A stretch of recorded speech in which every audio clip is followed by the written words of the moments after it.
जय माँ आदिशक्ति, जय माँ जगत जननी, जय माँ जगदम्बा। आज आप सभी लोगों के सन्मुख भगवती जगदम्बा के सप्तशती के अंतर्गत प्रकाशित सप्त श्लोकी के विषय में बतलाऊंगा। वैसे तो चैनल पे हमने इसके विषय में पहले भी बतला रखा है और आप सब लोग भगवती दुर्गा के सप्त श्लोकी का जप पाठ करते भी होंगे, लेकिन आज मैं आप सभी लोगों को इसके विषय में कुछ अलग ही बतलाऊंगा।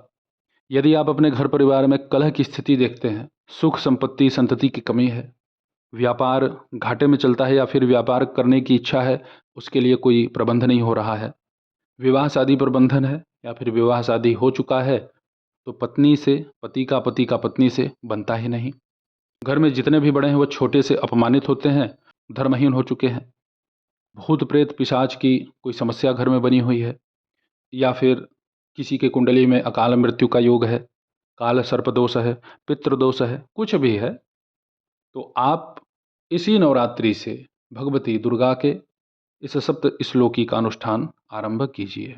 सुबह दोपहर शाम रात जब भी आपको समय मिले स्नान करिए। स्नान करने के बाद सबसे पहले दीपक में कपूर रखिए। प्रत्येक अपने कमरों में, बाथरूम तक उसको छोड़ना नहीं है, हर जगह उसे लेके जाइए, छत पर भी लेके जाइए, उसे किसी पात्र में रख लें क्योंकि दीपक जलने लगता है तो हाथ में तकलीफ होगी। उसके बाद जहाँ पे आपको पूजा करना है वहाँ पे उस कपूर को लाइए, रख दीजिए। पूर्व दिशा की तरफ आपका मुख होगा, वहीं पे कुछ आसन आप फैलाइए। जल का पात्र रखिए। भगवती को नित्य आप अलग अलग भिन्न भिन्न भोग लगाइए अपने सामर्थ्यानुसार। भगवती के सप्त श्लोकी का आप संकल्प ले सकते हैं, 33,000 का, 52,000 का या 1,25,00,000 का। संकल्प में आप जो भी संख्या बोलें, ऐसा नहीं है कि भाई आप 1,25,00,000 ही बोलिए, ये तो आपके ऊपर निर्भर करता है आपका समय सामर्थ्य कैसा है।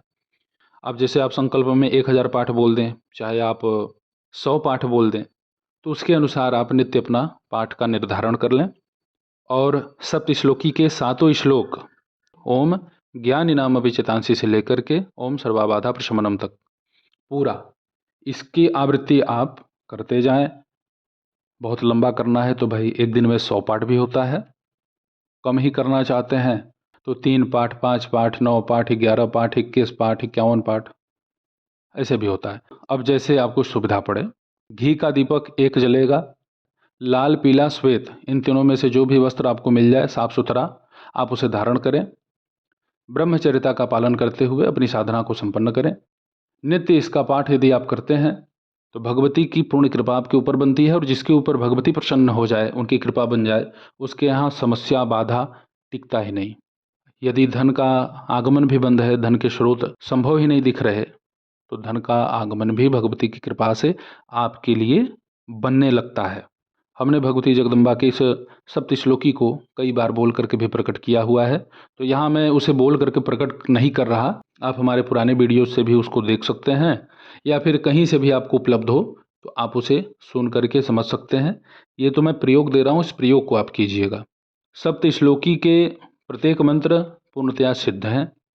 कोई भी व्यक्ति यदि सप्त श्लोकी के प्रत्येक मंत्रों का 1,25,00,000 का अनुष्ठान कर दे तो वो अपना तो हित कर ही लेता है, साथ ही वो समाज का भी हित करने में समर्थवान हो जाता है।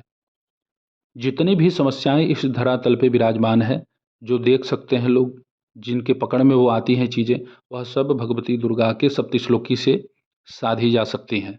जितनी समस्या संकट हैं, जितनी विपदाएं विपत्तियां हैं, उसका समाधान भगवती के इस सप्त श्लोकी से संभव है। बहुत सारे लोगों के मन में ये भावना और कामना होती है कि वह भगवती दुर्गा के तीनों चरित्र का पाठ करें, लेकिन संस्कृत का स्पष्ट उच्चारण न कर पाने से वह इससे वंचित रह जाते हैं और उन्हें मन में बड़ा ग्लानि होता है, दुख भी होता है। तो यदि आप भगवती की सेवा करना ही चाहते हैं, सप्त श्लोकी का आश्रय लीजिए। सप्त श्लोकी के मंत्रों के उच्चारण से आपको सप्तशती का पूर्ण फल प्राप्त हो जाएगा। माँ की कृपा माता माता बोलने से भी बन जाती है, माता के प्रति पूर्णतया समर्पित होने से भी बन जाती है। आप तो सप्त श्लोकी का पाठ करेंगे तो वो आपके लिए और अमृत के तुल्य कार्य करेगा। तो नवरात्रि में यदि आप भगवती की सेवा करना चाहते हैं बड़े पैमाने पे, तो सप्त श्लोकी का आश्रय लें, ये आपके लिए वरद तुल्य होगा। लाल पुष्प भगवती को अवश्य चढ़ाएं। माता को लाल पुष्प अति प्रिय है। माता की कृपा आप सभी लोगों के ऊपर बने। माता आप सभी लोगों के ऊपर प्रसन्न हो। ऐसे ही आप सभी लोगों के सन्मुख दिव्य व्यवस्थाओं के साथ उपस्थित होता रहूँगा। तब तक आप सभी अपना ध्यान रखें, सुखी रहें, स्वस्थ रहें। जय माता दी। हर हर महादेव।